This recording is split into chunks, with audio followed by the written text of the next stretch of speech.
that word of mouth, those people that they hear your name or they get your referral, 9 times out of 10, and that is a true stat, 90% of the time, they are turning to Google to look you up.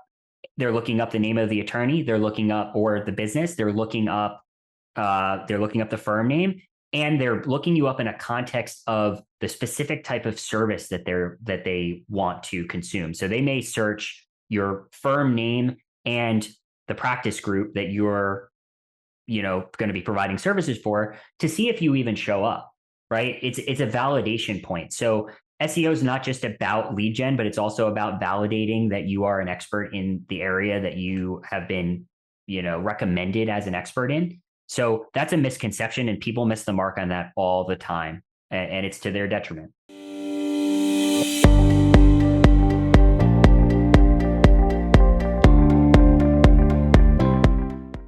Joe Giovannoli is the founder and CEO of NineSail, a search marketing agency focusing on search engine optimization and pay-per-click marketing for both law firms and the healthcare industry. Before founding NineSail in 2015, Joe worked with professional service firms on team building, business development, and search marketing services. At NineSail, Joe aims to create a workplace where shared values align with the vision to deliver exceptional client results. These values include transparency, accountability, data-driven expertise, and a commitment to showing up for their clients and each other each day. When Joe's not strategizing for clients, he's busy cooking or hiking with his dog, Duncan. I think you will love Joe's story on having the inspiration of his dad to launch his business and then living up to the core values and standards his dad passed on to him. Let's unravel the fingerprints on success of Joe Giovannoli. Hi, everyone. Welcome to Fingerprints on Success. I'm Bill Barrett, and I'm really pleased to be here with Joe Giovannoli. Joe, how are you today? Good. Thanks for having me, man. I'm excited about this. It's our pleasure to have you on. And so, Joe, you founded your company NineSail, and for our entrepreneurs out there that are listening, give us a little bit of background, not only on the company, but kind of how you got into this space and the journey that got you here so far. Yeah. Absolutely. So NineSail is a growth marketing firm for law firms primarily. I say primarily because news to be launched later this year, we have extended into a healthcare brand. So more information to come on that, but cut our teeth in legal.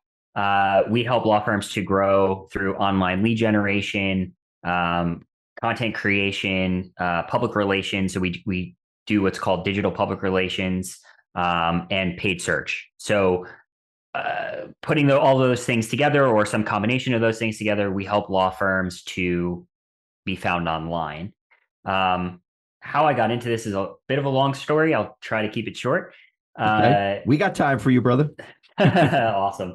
So I actually started a social media marketing agency when I was in college. It was at a time where businesses were just starting to get into, Facebook.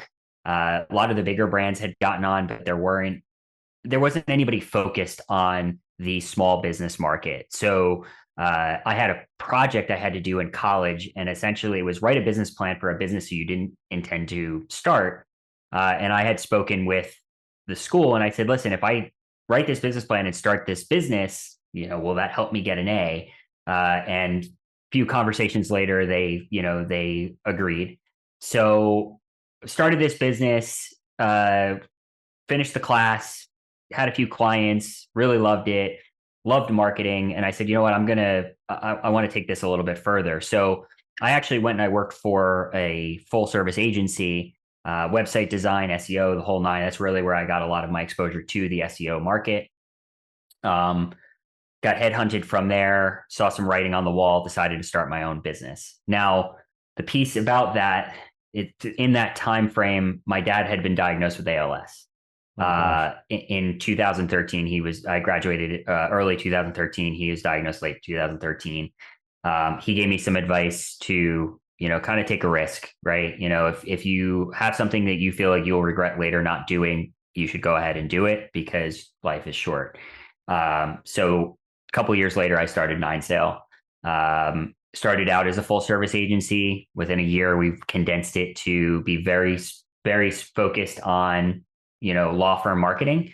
So let me ask Um, you this question. At the ripe old age of 24, yeah, right? You launch a business. yeah, Tell me, yeah. let's take a step back for 1 second.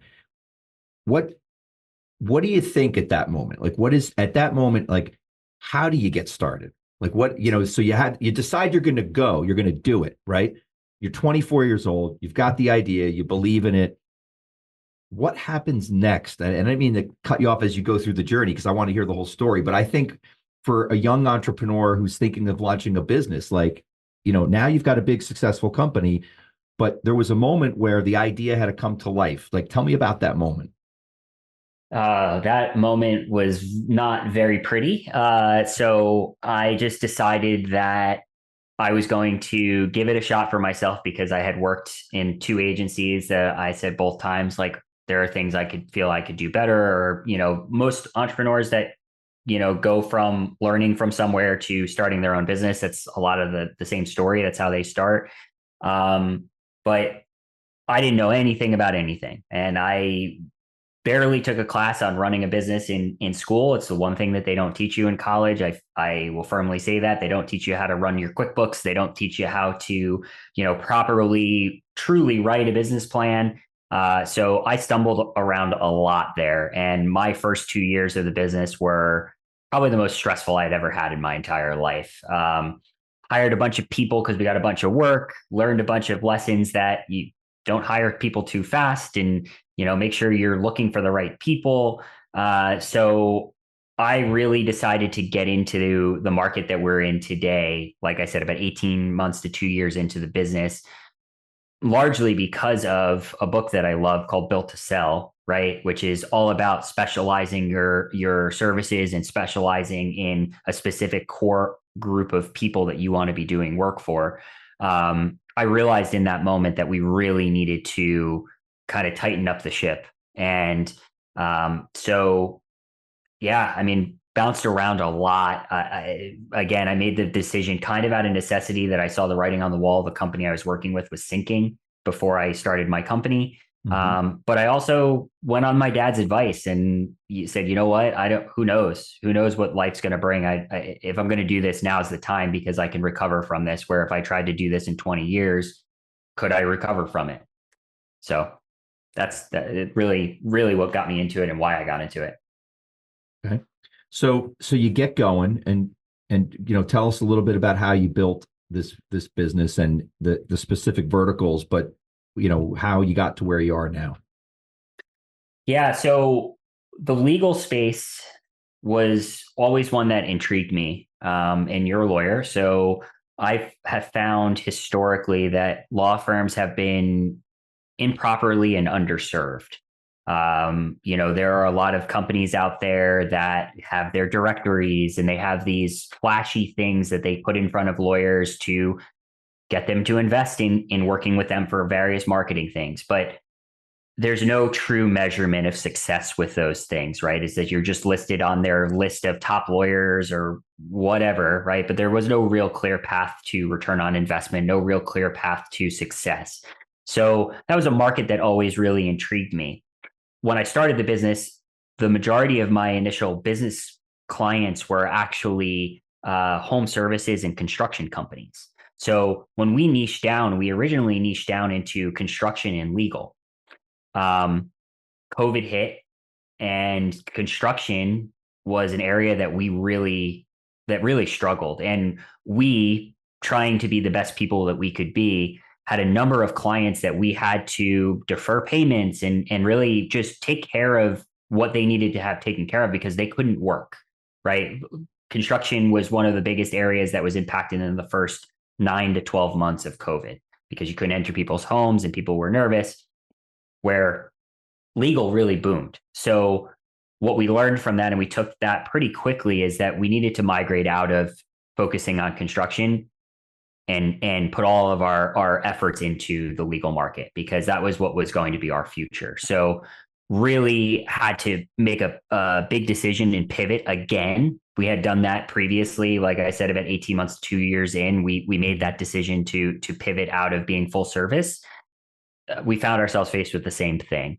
Um, that was like dumping gasoline on a little flame, right? We were a really small business at that point, small team. But when we made that decision, and it was so freeing, right? It was like such a monumental decision for us because it allowed us to say, hey, we're going to find the best employees that understand the legal space. They understand what we do, and they're willing to follow our process and play by our rules.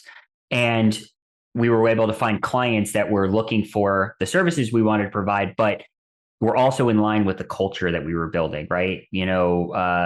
Strong-minded, growth-oriented, team players, people that weren't going to just be, giving us orders and expect order takers, but, actually listen to what we have to say and work with us, not, where we're just working for them. So now, have you found that to be did you find that to be a challenge at any point to kind of find those right fit clients? Because historically, lawyers are not very good at being good listeners, the majority of them. They're also not very good at vision on marketing and things of that nature. I mean, I'm not trying to make a sweeping generalization about my entire profession, but historically, what I've seen throughout my career is, some of the finest lawyers I've met really don't, none of those things come natural to them. So is it kind of like, finding a fit, or, tell me a little bit about how you got to those right fit clients? Yeah. So that took us some time as well, right? And just with anything, right? You have to you're never going to you're never going to come up with the answer right away. You have to, if you do, you're lucky.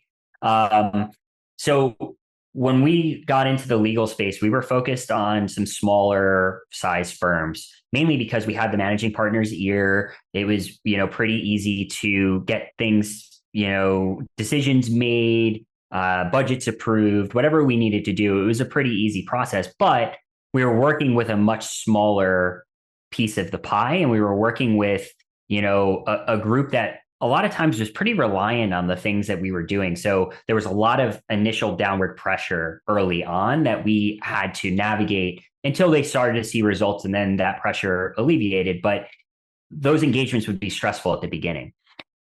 Where we sit today is that we're definitely working in the more up market, upstream type of firm, 50 to 250 plus attorneys is like really our sweet spot.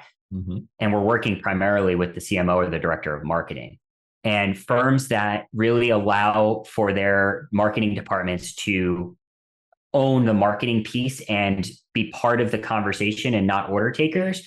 Those are the best and most ideal fit clients for us, because we can really bring some immense value, not just from what we're doing, but we can bring market insights back to them that they can bring to their attorneys. So I skipped a lot of details in there, but our ideal client kind of presented itself to us through some client acquisition over the last, 2 or 3 years, where these have just become our best and easiest clients to work with, and they're seeing the biggest returns on investment. Yeah. And I guess on some level too, some of the larger firms, they've got more budgetary room to do some of these things.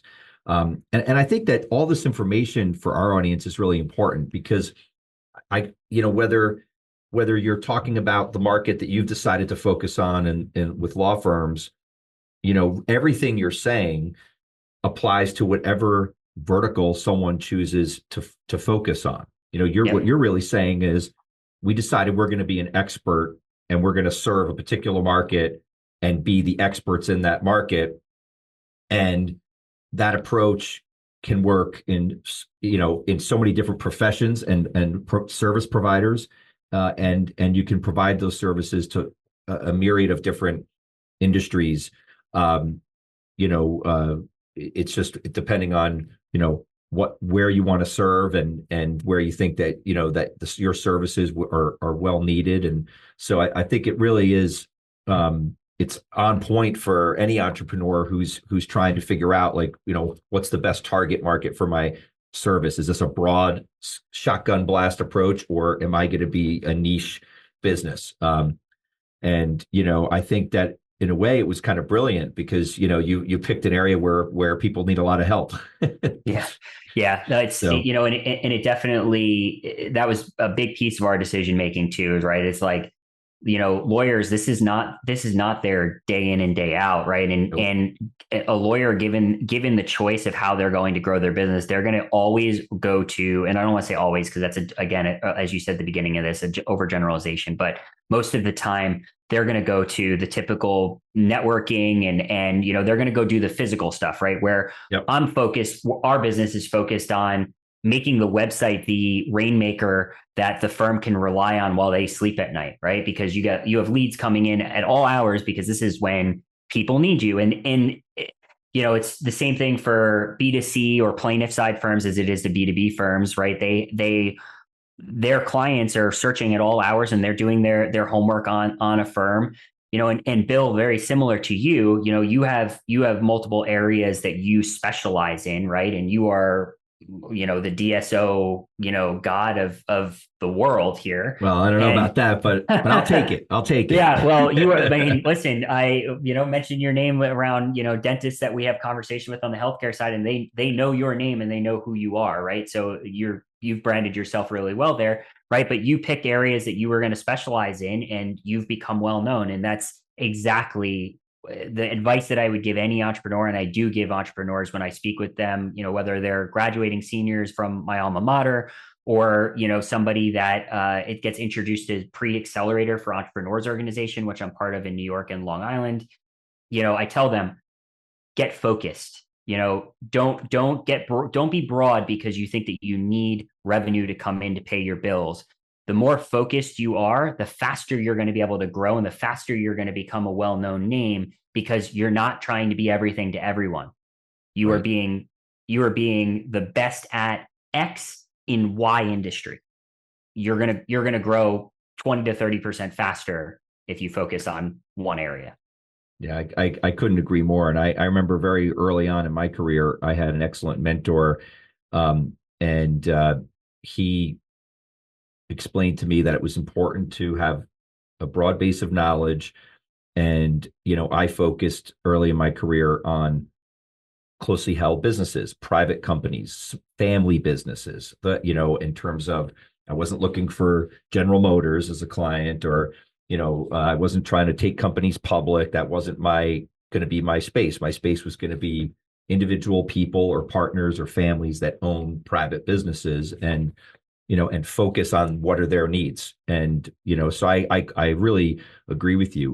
One question I'd love to ask too, and I think it's good for our audience. I mean, you gave a little bit of background on what you do, but explain, like, in just very simple terms, like what SEO actually is, because I think people think they know, but do they really? Like, what actually is it?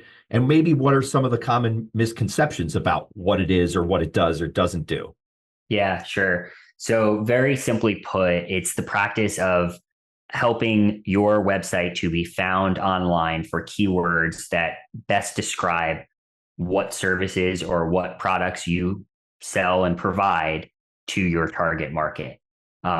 The deeper answer to that is that, think of it as getting the house. Your website is your house, right? You're going to have guests over. You need to get the house in order. You're going to get things cleaned up. You want things to be organized. There's no difference with SEO, right? You're really focusing on helping your website to load more quickly, which is, just about cleaning up unwanted things, making sure that the images are not too large in terms of file size, organizing your content in a way that's easy to consume, and easily consumable for both humans and robots. But then there's also this component that people don't even really think about, which is what we call offsite SEO. And that's the things like, getting our clients quoted on websites where people think of PR, but we're focused more on finding websites that are very niche specific to the client we're working with. And a good example I'll use is like a family law firm, right? We're looking for all of the family law, children's blogs, mommy blogs, those kinds of things. We're looking for all of those sources to be able to get our clients mentioned on and linked from, because that helps to build what's called domain authority online, right? It's essentially Google's way of deciding, or Bing or whatever search engine, it's their way of deciding how trustworthy your website is to show results, right? Because Google's product is the information that they display, right? Right. So we spend a lot of time building out those strategies, building out those plans, and then executing on them. The biggest misconception is that, if you're in a business that you say, oh, I get all of my business from word of mouth, that word of mouth, those people that they hear your name or they get your referral, 9 times out of 10, and that is a true stat, 90% of the time, they are turning to Google to look you up. They're looking up the name of the attorney, they're looking up, or the business, they're looking up the firm name, and they're looking you up in a context of the specific type of service that they want to consume. So they may search your firm name and the practice group that you're, going to be providing services for, to see if you even show up, right? It's a validation point. So SEO is not just about lead gen, but it's also about validating that you are an expert in the area that you have been, recommended as an expert in. So that's a misconception, and people miss the mark on that all the time, and it's to their detriment. Yeah, and I couldn't agree more. I think that we've reached a point, and we probably reached it a long time ago, but for sure now, where even on a powerful recommendation from a trusted source, a trusted advisor or otherwise, people knee-jerk reaction. And, just like you might have heard someone said, I just went to the best restaurant I ever went to in my life. You're probably going to look it up, right? And you're going to look at the pictures and the food and the reviews to see whether the online diligence kind of matches. And I think for professionals and service providers, there's no doubt that our online presence is so important, because it is now the customary due diligence. It's the next step before they send you an email or make that phone call to say, yeah, I'd like to talk to you about what you do and maybe you can help me. There's that in-between step is great recommendation. Let me check this person out.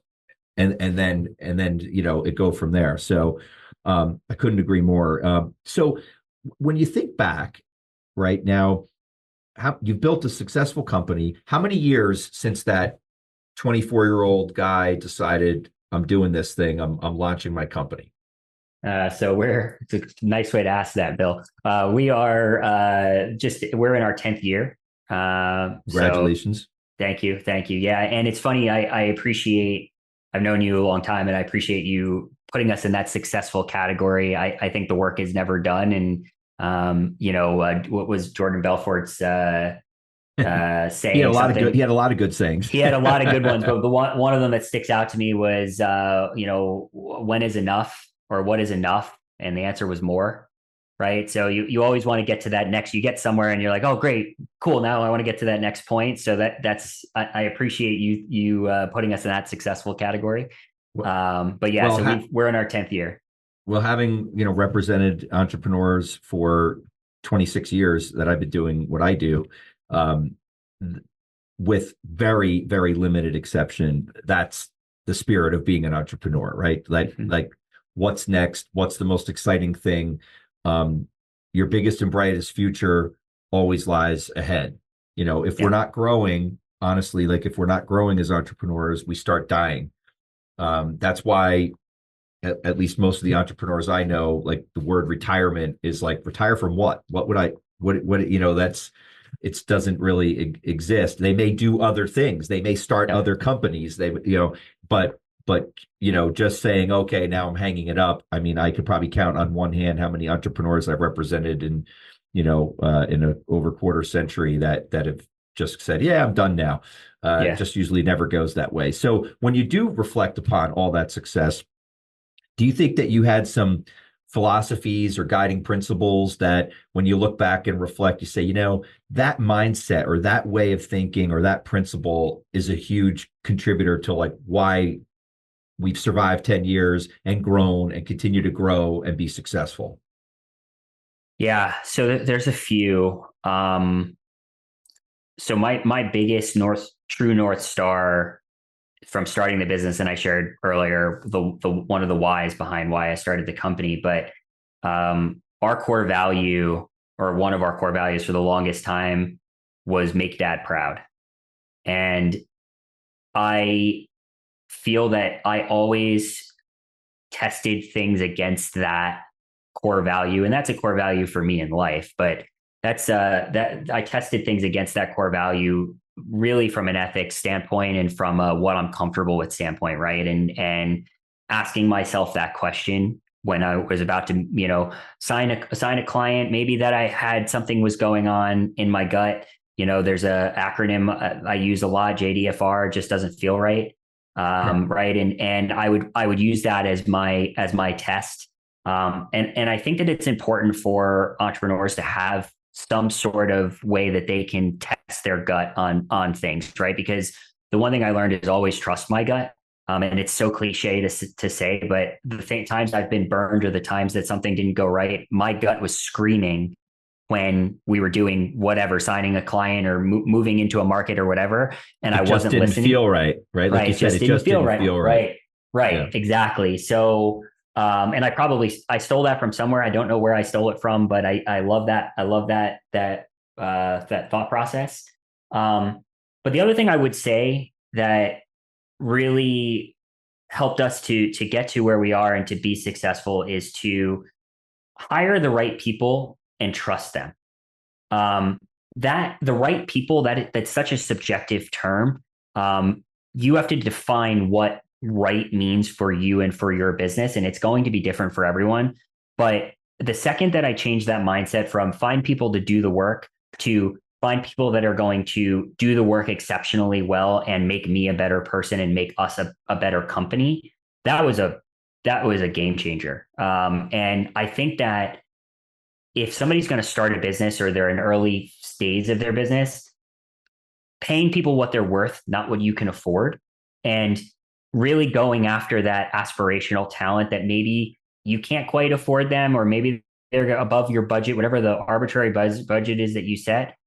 But every single time it's proven to me that if I hire that person, they're going to get me so much further than I had planned on, so much faster.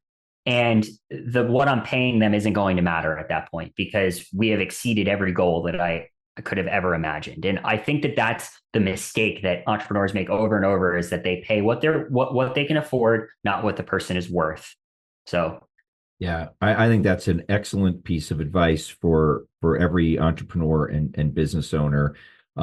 We've all made that mistake. I've made that mistake over the years. And you realize that, without the absolute best people, you're going nowhere, because no matter really what, I mean, there are always exceptions to everything, but most of us are in the people business, right? Yep. To scale a company is going to require team members, and having the best right fit team members that are all in on the vision of the company and the core values, and they've got, the right skill, the right work ethic, the right cultural values. I made that mistake, and I made it more. And I'm sure most entrepreneurs will say, I didn't just make it once and say, oh, I learned from that mistake, never do that again. Yeah. No, I made it a bunch of times, and and eventually got to the place where you realize, no, I would rather not hire someone and suffer than hire someone who's a wrong fit. And when you have that person, but where on the flip side, it feels right, you got to reach for them and make it happen, because they're going to help you get to the next level. They're going to help you scale your company. Without them, you're going nowhere. So I think that's really awesome advice. On the flip side, what are, when you reflect back, what are some of the pitfalls, or kind of like if Joe today was advising Joe X amount of years ago, here's what I wouldn't do, or this is the wrong mindset, what are some of those things that you would share with our entrepreneurs? So I was asked this question recently, and I struggled with an answer, because there are so many little things that I can, if I were to write a book of all of the things that you shouldn't do, it might be the size of an encyclopedia, right? I think one of the biggest things is random acts of marketing. So it's funny because we are considered a marketing agency. We look at ourselves differently than a traditional marketing agency, but we are a marketing agency, and we still, and I say it still, because there's still pieces of it. We still perform random acts of marketing that don't have a real goal in mind, right? It's like almost like a shiny object, which any entrepreneur that's listening, shiny object syndrome is a thing that we mostly all share.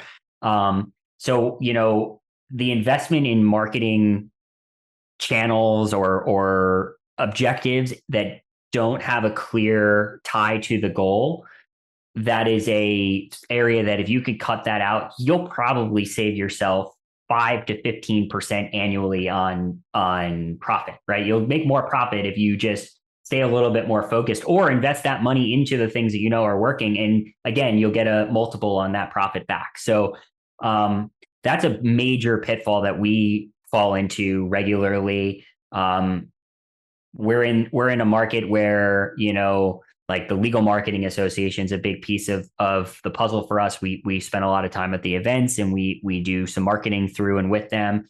And it took us years to kind of hone in on what we wanted to spend on and what was going to make the most sense for us. And, we probably threw thousands of things that, definitely helped the organization. So not upset that we did it, but it took us a while to realize what was going to show us a return versus not. So I think that was one area. And I think the other area that we talked about this briefly, but it took us a while to build a interview process that made sense, right? So when we're interviewing new people to work for the business, work with the business, we didn't always have a great interview structure where it was a little bit more flying by the seat of the pants, asking some questions that we were just genuinely curious about, rather than having a structured and regimented, here are the questions that we ask. And if this conversation goes down this track, you're going to ask these questions. We did that way too late. I would say we did that in the last 3 or 4 years. And I wish we had done that from day one, because the people that we're meeting, the conversations we're having, and the topics we're getting into with them, even during their interview process, night and day, completely night and day. Yeah. Well, I think learning an intake process or developing one and understanding kind of the provocative questions to ask that are going to kind of allow you to sift out what in essence what the needs are, so that you can address them quickly and I always like to say address them quickly and elegantly. It's interesting too, the point you make of the mistake of kind of, I'll call it throwing money at marketing. A lot of times I've seen over the years that, like you said, there's not a purpose that lines up or fits, or sometimes people want to throw money at something because they don't actually want to spend the time that is required to actually get the successful result. So, I'll just pay someone to do something, but there's no rhyme or reason to it. I mean, I'm even thinking about one recently. One of the roles is in running my firm is, if somebody wants to have a material marketing expenditure, you got to run it by me. And I had a couple of attorneys, great attorneys, who had a great opportunity. And like last second, they were like, "Oh, there's this potential client is at this trade show, and we got to go, and we got to get a booth, and we got to fly there, and it's in 2 weeks, and we just found out there's still a table available, and they're ready to like drop like $25,000 to do this thing." And I asked a bunch of provocative questions about why, and made them kind of walk through the process. And I said, "Well, wait a minute, do you know the key decision maker, right? Yeah. Did you ever see if you could get on a plane and just go fly and visit that key decision maker and maybe go see their offices and spend some time with them and maybe have dinner and talk about the capabilities? Like, would they be willing to accept a meeting like that?" So they made a phone call, and the person was like, "Oh my God, that's so much better than the trade show, because because we'll be able to spend some quality time together, and I can tell you more about our company." And the next thing you know, like for the price of an inexpensive plane ticket and a meal, a new relationship was formed and new business came in, and it was such a better approach. But sometimes when people get excited too, they start to just throw dollars at things and don't really think about, wait a minute, is this the best dividend that we're going to get for the organization? Yeah. Well, and Bill, I'm going to say something that's self-serving, but I'm going to say it anyway. Sure. That person, the person they were trying to meet with, definitely Googled and looked up the folks that were coming out to meet them, they definitely hit your website and they definitely looked up a little bit more on the bios of those folks. So, it's that's the way the world works. But I think that strategy, right? Like that's actually a great example of some of the stuff that we are shifting in our business model, right? Like we get a good number of leads and things through our website, which is awesome, right? But rather than spraying dollars in different places and hoping that we get a return on it, focusing in on the 1 to 3 things that are really generating business for us. And I think that if somebody can figure that out very early on in their business journey, they're gonna reach huge heights, because they figured out probably one of the hardest pieces. People and new business development, I think, are the 2 hardest places to figure out in a business. And if you can figure those 2 things out early on, man, you're on a great trajectory. I agree. And I know I'm old school, but I still believe too that deep personal relationships is how business still gets done. I think COVID robbed a lot of people of the skill of remembering that old school still works and relationship building is still what it's all about. At the end of the day, you build a relationship with someone, you build trust, confidence. They try your services, and then it's up to you at that point to deliver on the success. So as you go through this journey too, and you think about the past and how you got here, one of the reasons why we call our podcast Fingerprints on Success is we love to talk about mentors. And I always like to ask, when you think back, are there a person or people that you feel like, but for this person, but for what they did for me, what they meant to me, or the guidance they gave me, maybe I wouldn't be as successful as I am. Maybe I wouldn't be here. Yeah, definitely. So I'm very fortunate that I've been surrounded, from a family perspective, I've been surrounded by entrepreneurs and successful business people. My uncles on my dad's side all started businesses and have had varying levels of success there. I'm very fortunate that my go-to mentor is a built-in mentor, because he's my godfather and my dad's brother, my uncle. And some of the lessons that he teaches me lessons by allowing me to make mistakes and or go through things to work it through myself, understanding that there's a ripcord at some point that, if he feels like I've gone too far down a path or something, he'll interject, but he's done a great job of kind of teaching by example and letting me learn as I go. So very fortunate. I still talk to him. And it's funny, when I had my moments in the business early on, I would talk to him once every other day, and he made himself available. He was always there, and he was always, the shoulder, the fist pump, whatever, right? Like he was always that guy. I now probably talk to him business wise, maybe once a month, and same situation, and the questions I'm asking him are different, and he acknowledges that how far I've come and how far the business has come. But my mom's side of the family too, her brothers are corporate executives. One is a president and a CEO of a really large organization. People want to look me up, they can figure that out. I'm not going to call that out here, but I've been very blessed and fortunate to watch that side of the equation too. My one uncle is the greatest salesperson I think I've ever met.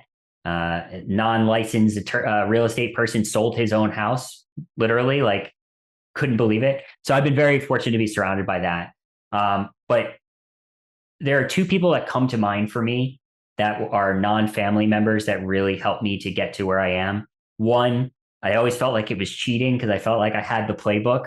A gentleman by the name of Ben Kirshner. Anybody in our industry typically knows that name. He was the founder of Elite SEM, which was later turned into Tenuity. That is one of the largest private equity deals that's been done in our space in the last, I would say, decade. He sold his business private equity, but I had the fortune of being able to meet with him on a quarterly basis because I was introduced by a friend of mine.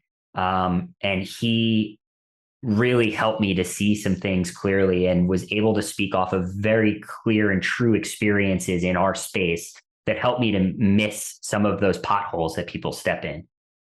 That was game changing. That's And huge. again, I felt like it was like cheating a little bit because like I would come with an idea and he goes, "Yeah, you don't want to do that." And here's what I did when I did it, and here's why it didn't work. Um, so really blessed to have had him.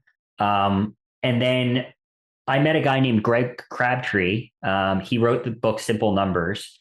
Um, he has always made himself available when I have questions or I want to talk to him. I actually hired his company to do work. We've been working with them for 5 years. They're amazing. But I'm blessed to have somebody like that I can turn to and get an unbiased financial opinion from without any expectation of anything. Like he just makes himself available because I'm part of Entrepreneurs Organization. He's part of Entrepreneurs Organization. But I really think that I've been so blessed in that way that I've had these people in my life that have covered the major components of business that have helped to make deciphering an entrepreneurship a lot more simple.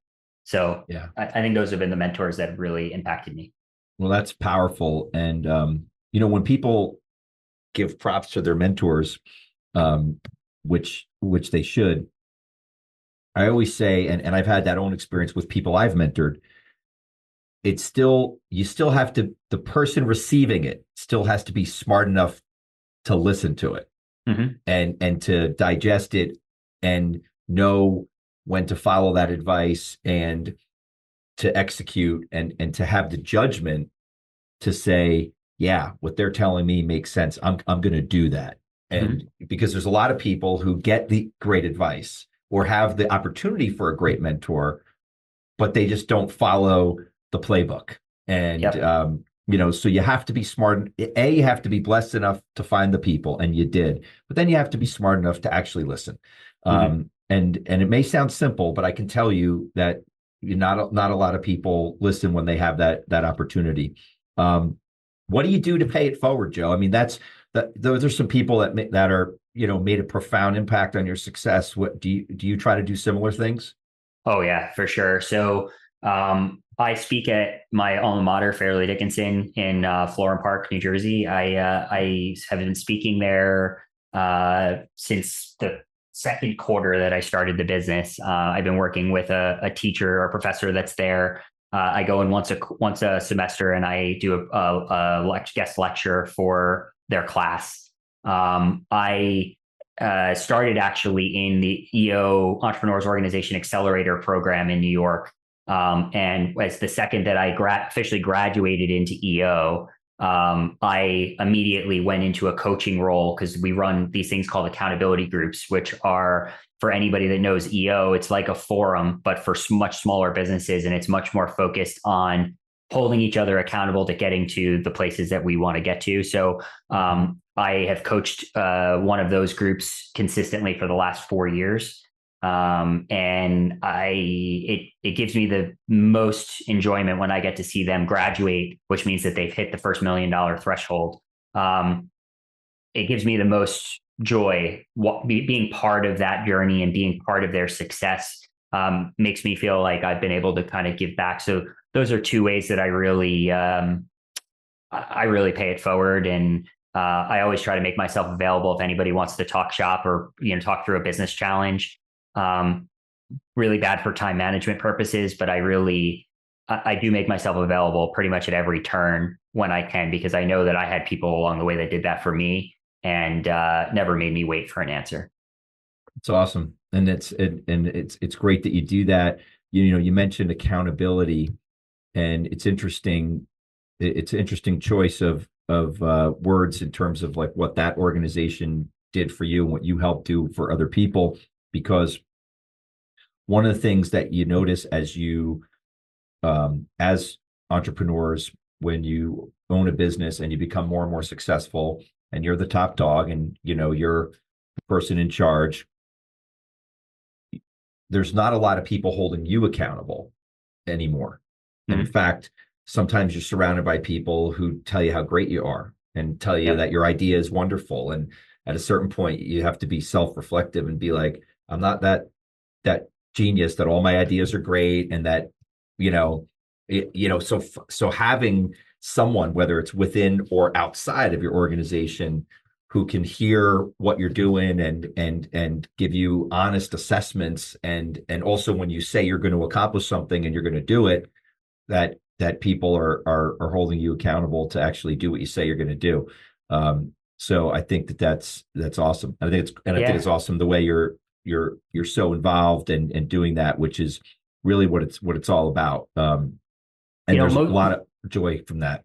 I didn't mean to cut you off. Most entrepreneurs are inherently salespeople. Most, not all, right? You have some that I think that's true. I think that's true. Founder developers and stuff like that, where they focus more on the tech side or the operation side. But in most cases, like, you need to be able to sell your idea, and that's whether it's looking for investment or looking to sign clients. And one thing that I struggled with early on, and I still from time to time, is that when I have an idea that I've really spent a lot of time thinking about and building out, I go into sales mode. So if I will get advice or guidance, I will be trying to sell them on the idea. And I have to stop myself, because it's like, hey, they're throwing flags. And I have to ask myself, am I arguing with them on this? Or am I trying to talk through this with them because I'm trying to sell the idea? Or am I talking through this because I know that they don't have an understanding of the market and I have to educate them, right? And it's a really tough delineation between the two. But I find myself very often saying, Joe, shut up, listen to them, because this is an outsider's perspective. I'm in the weeds. I'm in the day-to-day. I'm in it. Right. Yeah. So I think it's a great idea, because I think I'm seeing something, but somebody from the outside is going to tell me really where that value is. So, I think that that's another pitfall of mentor-mentee relationships, is that the mentee is trying too hard to sell what they want to do to somebody, rather than just shutting up and listening. And that's been something that, and I still have to do that on a regular basis, but that is a skill set that an entrepreneur needs to learn how to master. Yeah. And there's no doubt, in terms of whether it's internal, external sales, as you described it, the entrepreneur tends to be the person, it's their baby, but also they have the passion for what it is they're doing, right? They're passionate about it. It's why they're doing it. So if they have a new idea, they're passionate about it. It's, they are absolutely going to be selling it to everybody. And, as you said, developing that skill, you have to have that passion, because it's why you're a visionary. It's why you're a leader.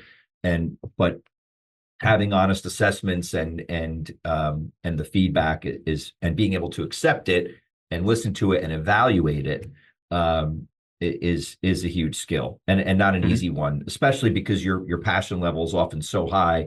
And when you've had success in the past with all your ideas, sometimes you risk getting to a place where you're like, you can get overconfident in some of your ideas, which happens. Absolutely. So, one of the things I like to kind of hear your thoughts on too is, in the world we're in now, kind of, I'll call it a current event topic, but like, what's kind of hot or interesting right now that you think that our entrepreneurial listeners should be thinking about or aware of, or that you think is going to be game changing? So I could give you the obvious answer, which is AI. Right. Which several of our guests do. No offense to my future guests who bring it up, but yes. Yeah. I'm gonna pass on that one, because I am so sick of talking about AI, like literally so sick of it. What I would like to talk about at the time of this recording, there was a big leak with Google's algorithm that happened just a couple of short weeks ago. I've been quoted and published a few times throughout various, Inc., a couple of law-related articles. We're working with Forbes right now. I don't know if that's going to go through, but we'll see. But so somebody from the inside leaked Google's ranking factors, or what we believe to be the ranking factors. Now, two titans from the industry, actually both sold out of the industry years ago, but two titans that are very closely, tied to Google, and who have a lot of sources, confirmed that it was indeed ranking factors that had been leaked. there are some really good articles out there that break down the things that are most important for people that are trying to rank online. Again, it's like having the cheat sheet in the playbook. You need to know how to do it. You need to have a team that's or a team internally, externally, doesn't matter, but you need to have folks that can do it. But that is something that is unprecedented. They say that it's the biggest leak that did not come from some sort of a federal investigation. Nobody knows why it happened. It just happened. And our world is buzzing because Google holds everything so close to the chest. And what we learned through all of this is that some of the Google liaisons have been lying to us. They have not been telling us whole truths about things. There are some really clear guidelines that you can, kind of see through some of the ranking factors that point to things like, having your brand mentioned on off-site websites. That's important. Doesn't even need to be linked. The mentions in and of themselves are important. And, links back to your website, backlinks, where they keep trying to say, oh, you don't want backlinks, you want those organically. This proves otherwise. Backlinks are very, very important. So from an industry perspective, if marketing teams are not at least reading on this and aware of this, whether you have an SEO company or you don't, you are missing the mark, because that is some of the best free information you can get. And for many firms that are focused on it, Google is a serious percentage of lead gen, or we'll call it verification of, ability to perform a service. If you're not paying attention to that, you have sorely, sorely missed the mark. Wow. That's amazing. But I guess one of my questions is, ultimately, is this leak ultimately good or bad for the marketplace? Oh, it's awesome. Oh, it's awesome. It's awesome because what it does is, one, it validates. So people have invested in SEO for years. I think we're going on 20 years of people investing in this. Really, once websites started to gain their traction, and people started putting keywords behind images and things of that nature. I'm sure you remember those days, right? Yep. People have been doing this for years. So what this does is it really helps to validate that everything that you've been doing to this point is not is not moot, that Google is still very heavily focused on their algorithm, right? And it's going to change a little bit with AI and with that kind of stuff. But this is fantastic for any business owner or marketing person, because you can really hone in on the things that are the most important. And now you can have very educated conversations with your marketing team about what you need to do and what you don't need to do. When that leaked, and I want to say that it was a coincidence, or I want to say that it wasn't a coincidence, but I think it was. When that leaked, within 2 weeks, we saw major upticks in our personal lead flow, because people started to read on this. It validated SEO for people, where a common misconception about SEO is that it's black magic. It's, nobody knows what's going on. It's just right. And I'm sure at some point, maybe that's even crossed your mind, right? Is like, oh, like, what is it? What are we actually getting? I'm not seeing anything. This validates that there are some really big factors in play when Google's trying to show a website, and it's now been demystified, right? What's an example of something that they were dishonest about? Backlinking. Backlinking was one of the biggest ones, because they'll come out and say, oh, if you're going and you're getting yourself placed and you're getting backlinks on outside sources that are pointing back, Google will figure out that it's not organic, right? There are a dozen factors that point kind of otherwise, right? They're measuring offsite websites on different things like their domain authority or domain rating, also formerly known as trust score, looking at elements that kind of say, hey, this is a good source of information. So if they're pointing over here, that means this is a good source of information. So that's the way the algorithm is working, right? So I'm simplifying this a lot. There's a lot more to it. But that's an area where you hear folks say constantly, that are related to Google, liaisons of Google. They're saying, oh, this is the way to do backlinking. That's not necessarily true. So we've written a couple articles. There's an article on our website. Like I said, there's one that was published in ink. So, anybody can kind of go check those out. Spark Toro is one of the websites that I just mentioned earlier. Rand Fishkin is the guy that runs that. He was the guy that created Moz. I'm nerding out a little bit, but I'm sure you've heard the name Moz. But for folks that are interested, go check those out. His article is massive. I think it's like several thousand words of like just really in-depth insight as to what this thing uncovered. So I will stop nerding out now. Well, okay, that's cool. I'm sure a lot of our listeners love it. So let me finish here with you. What's got you excited about the future? Why are you doing what you do? And when you get out of bed in the morning, what's got you pumped up about your business and the future? My team is second to none. The reason why I am excited every day when I get to work. And look, that's also, any entrepreneur knows that's not always true, right? Like not every day is going to be roses and whatever, right? That's right. I have built myself into a place where I have a team that manages just about every facet of the business. So I can really come in and be visionary, be, growth minded, and get involved in things I want to get involved in. But my team, we've worked so hard to build this team. We have a team of people that outside of work see themselves as friends, which is awesome. Like, we did one of our first offsites a year and a half ago with the whole team, where we all got everybody in one place. And I wasn't sure what to expect, and there was no awkwardness and like at all. Like they were just like they knew each other forever. It was just so cool to see. And that really motivates me because we as entrepreneurs, like we're kind of responsible for the livelihood of our teams. And I just think it's such an exciting thing to be able to be part of growing something that's going to benefit all of them. It may sound, kitschy and cliche, but I'm so excited about that.